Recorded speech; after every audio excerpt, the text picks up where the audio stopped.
tous, aujourd'hui on se retrouve pour parler de la gestion des commandes sur Swantrad. Je vais vous montrer dans cette vidéo le côté professionnel et le côté client. Parce que même si vous êtes un prestataire, vous pouvez avoir besoin de faire une traduction dans un domaine qui n'est pas le vôtre, ou par exemple une traduction certifiée si vous n'êtes pas assermenté vous-même. Donc j'ai créé un compte client afin de pouvoir créer une commande et vous montrer comment ça se passe. Et ensuite on ira voir sur le côté prestataire les différentes étapes que l'on doit suivre afin de pouvoir traduire les documents qu'on reçoit. Sans plus attendre, je vous laisse regarder les vidéos et on se retrouve juste après. Maintenant que nous sommes sur le tableau de bord prestataire, vous voyez ici sur la gauche que l'on a accès au tableau de bord client et au tableau de bord professionnel. Donc pour vous montrer toutes les étapes d'une commande, je vais créer une commande sur mon tableau de bord client. Et pour ça, comme je ne peux pas me faire de commande à moi-même, je vais utiliser un compte client. On arrive donc sur notre tableau de bord de compte client que j'ai créé pour l'occasion, pour faire les tutoriels. Donc sur la gauche, vous voyez le bouton passer votre commande. On clique et on arrive sur la page qui va nous présenter les différents prestataires qui sont inscrits sur la plateforme. Donc on peut sélectionner un prestataire en le localisant sur la carte. On peut aussi choisir les qualifications qu'on recherche. On peut choisir aussi le type de document qu'on veut faire traduire. On peut également trier par évaluation, ancienneté, par le choix des langues sources et cibles, par les notes, etc. Une fois que j'ai choisi mon prestataire de service, je vais aller consulter ses services. Ce qui m'amène à la page de son profil, qui me présente le professionnel, depuis quand il est inscrit, qui me propose aussi un bouton pour le contacter directement si j'ai besoin de lui poser des questions, et ensuite aux différents services qu'il propose. Je choisis le service qui m'intéresse, ce qui m'amène sur la page du service en question avec une définition de ce que ce service représente, les délais de livraison, etc. Et je peux passer ma commande.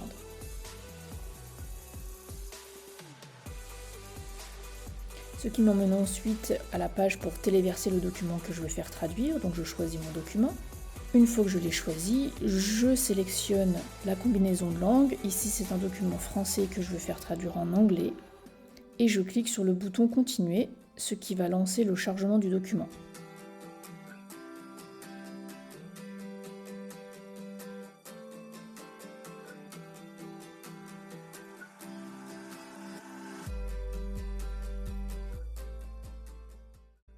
Une fois que mon document est enregistré, je peux personnaliser mes choix de réalisation.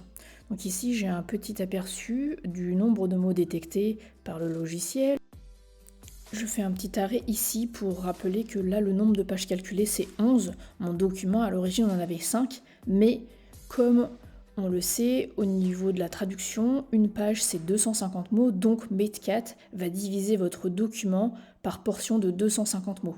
Donc même si votre document à la base fait 5 pages, là en l'occurrence, il en fait plus parce que dans mes pages à moi sur Word, il y a plus de 250 mots, mais lui sectionne le document en portions de 250 mots. Voilà, ça c'était pour le petit encart. Donc on vérifie la combinaison de langues. En dessous, ici donc sur la droite, on voit tout ce qui est inclus dans le tarif et on voit qu'on peut demander au professionnel de signer un accord de non-divulgation. Là, pour l'instant, on ne va pas le faire. On peut choisir donc de se faire envoyer le document traduit par simple PDF et ensuite on choisit le délai dans lequel on souhaiterait recevoir la traduction. On peut demander une signature électronique, ça rajoute au tarif pour le client. Voilà, tout ça c'est ce qu'on peut faire. Et ici, encore une fois, on a donc le récapitulatif du prix qu'on va payer. Une fois qu'on est satisfait, continuer et payer. On clique, ça nous donne le détail de notre commande, on peut encore une fois vérifier, et ensuite on clique sur le bouton payer. Si on a un code promo, on peut le rentrer, bien évidemment. Ça nous amène donc sur la page de paiement. Nous, on ne va pas payer avec Link. Comme je suis sur un compte test, j'utilise des informations de test. Donc on clique sur payer, on attend le processus d'identification, etc. Et la fenêtre de confirmation s'affiche, merci pour votre commande. Ça nous ramène directement au tableau de bord si on ne clique pas sur le bouton vert. Voilà. Nous sommes de retour sur notre tableau de bord client. On va pouvoir vérifier le statut de notre commande avec un affichage des données principales, le numéro de la commande, le nom du prestataire, une messagerie pour le contacter au cas où on aurait des questions et le statut de notre commande qui pour l'instant est en attente d'acceptation. Voici votre mail de confirmation de commande. On peut voir en gras important que le paiement sera effectué au prestataire une fois que son travail sera livré. Maintenant, du côté du prestataire, on a un mail qui nous avertit qu'on a reçu une demande de service. On a le numéro de la commande, le nom du client, la méthode de paiement, le fait que le paiement soit passé, ait été réussi. Le type de document, on voit que ce n'est pas assermenté, etc. Et donc nous, on peut aller directement à notre tableau de bord, sur lequel on arrive, et ici, dans vos commandes à valider, on peut cliquer sur le bouton, et ça nous amène sur cette fenêtre, où on voit encore une fois les informations de la commande. On peut cliquer sur plus d'informations, et là, on a téléchargé l'aperçu, donc on va pouvoir avoir un aperçu du document qu'on nous demande de traduire, qui sera flouté pour des raisons de confidentialité. On peut aussi contacter le client directement, et là on peut choisir donc d'accepter la mission. Ce qu'on va faire, et voilà, on a accepté la mission. Maintenant qu'elle est acceptée, on va pouvoir la traiter et commencer à travailler sur le document qu'on nous a envoyé.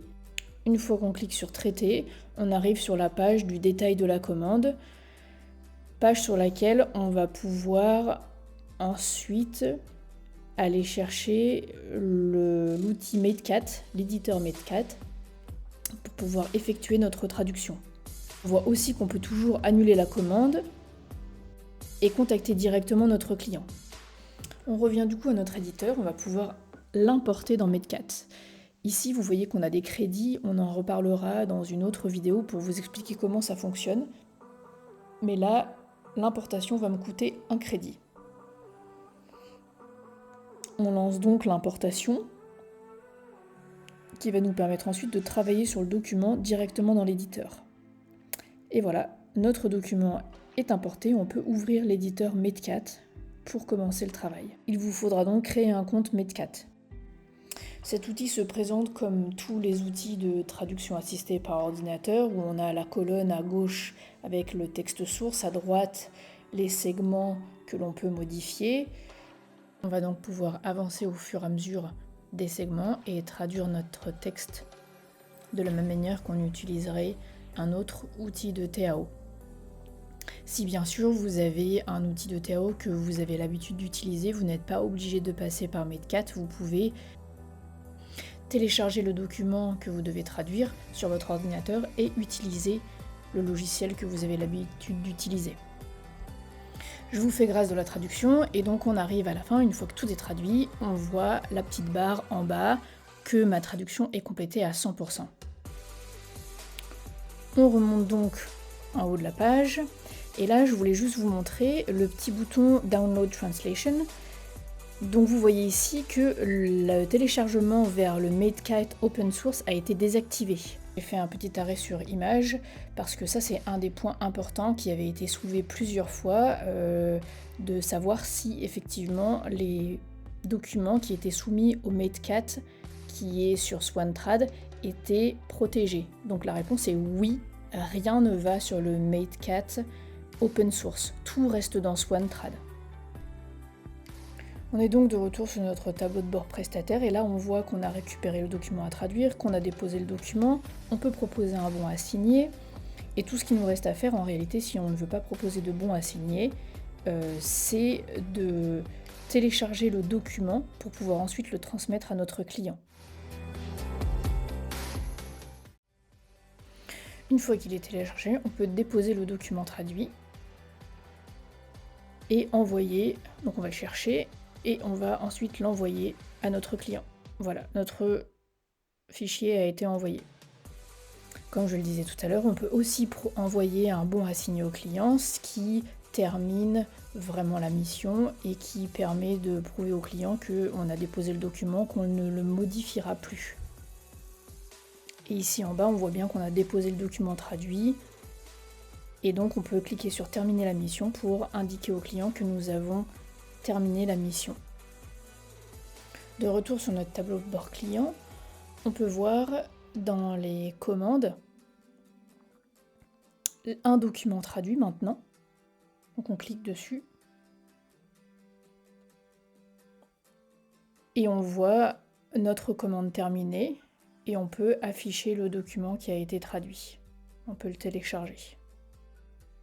Une fois que c'est fait, dans la partie commande, on voit que cette commande-ci est terminée et le statut du paiement a été reçu par Swantrad et donc le prestataire sera payé après que l'on ait validé la réception. Donc on clique sur détail, ça nous ramène à la commande et là, en descendant tout en bas, on va pouvoir aller cliquer sur valider la réception, ce qui terminera la mission du côté client et qui validera le paiement au prestataire. Ici on voit bien, donc une fois validé, le traducteur sera payé et vous ne pourrez plus ouvrir de litige. Veuillez vous assurer que tout est conforme à vos attentes avant de poursuivre. Notre commande est maintenant validée, terminée. Il n'y a plus rien à faire. On peut évaluer le service reçu. Et là, on va le voir, donc notre prestataire a effectivement été payé. Et voilà, maintenant vous savez tout, depuis la création, la réception et ensuite le traitement de la commande. Je ne pense pas avoir oublié quoi que ce soit. Si jamais vous avez des questions, mon adresse email est toujours dans la description en dessous. Et on se retrouve très vite pour d'autres vidéos. On va parler de SEO et puis on va parler aussi des crédits. Je vous ai parlé très vite là dans la vidéo des crédits pour Medcat. Donc je vais très vite vous faire une vidéo pour vous expliquer ce que c'est et comment en avoir d'autres quand vous n'en avez plus. À très bientôt. Ah oui, et surtout, n'oubliez pas, vous likez et vous suivez. Et vous partagez.